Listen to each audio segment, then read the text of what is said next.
الحمدللہ والصلاة والسلام علی رسول اللہ۔ زکوٰۃ کے مالی سال کے دوران حاصل ہونے والے مال کی زکوٰۃ۔ سوال کیا گیا ہے، زکوٰۃ کے لیے معتبر مال نصاب پورا ہونے کے وقت والا مال ہوگا یا ایک سال گزرنے کے بعد موجود مال معتبر ہوگا؟ یعنی اگر نصاب پورا ہونے کے وقت مال کی مقدار 10,000 تھی اور ایک سال گزرنے کے بعد مال کی مقدار 50,000 ہو گئی، تو اب ان دونوں میں سے کون سا مال زکوٰۃ نکالنے کے لیے معتبر ہوگا؟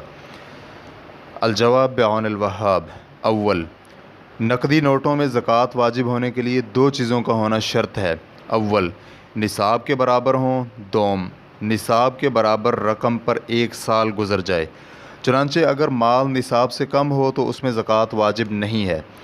اگر مال نصاب کے برابر ہو اور اس پر ایک قمری یعنی ہجری سال بھی گزر جائے تو اس وقت اس میں زکوٰۃ واجب ہوگی، اور نصاب یہ ہے کہ نقدی رقم 85 گرام سونا یا 595 گرام چاندی کے برابر ہو۔ اس نصاب کی زکوٰۃ ادا کرنے کے لیے 40واں حصہ یعنی 2.5% ادا کرنا ضروری ہے۔ دوم، 1,000 کی مقدار میں مال نصاب کے برابر ہو جائے اور پھر سال مکمل ہونے تک یہ مال بڑھ کر 5,000 ہو جائے تو اس کی زکوٰۃ کیسے دے گا؟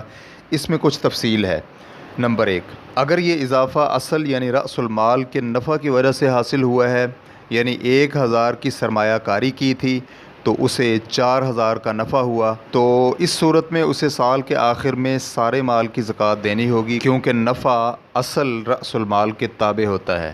نمبر 2، اور اگر یہ اضافہ اصل رأس المال کی وجہ سے نہیں ہوا بلکہ وراثت، تحفہ یا کسی چیز کے فروخت کرنے کی وجہ سے یا پھر کسی اور طریقے سے آیا ہے، تو اس کی زکوٰۃ کے لیے الگ سال شمار ہوگا جو کہ اس اضافی مال کی آپ کی ملکیت میں آنے سے شروع ہوگا۔ اور اگر آپ اس اضافی مال کی زکوٰۃ پہلے والے 1,000 کے ساتھ دینا چاہیں تو یہ آپ کی طرف سے اس اضافی مال کی زکوٰۃ ایڈوانس ادا ہو جائے گی، جس میں کوئی حرج والی بات نہیں ہے۔ نمبر 3، بسا اوقات اضافہ ہونے والا مال بتدریج حاصل ہوتا ہے۔ مثلا انسان کی بچت سے یہ اضافہ ہوا، مثال کے طور پر ہر ماہ 500 بچا تو سال کے آخر تک اس کے پاس 4,000 ہو گئے، تو اس صورت میں آپ کو اختیار ہے کہ آپ سارے مال کی اکٹھی زکوٰۃ ادا کریں۔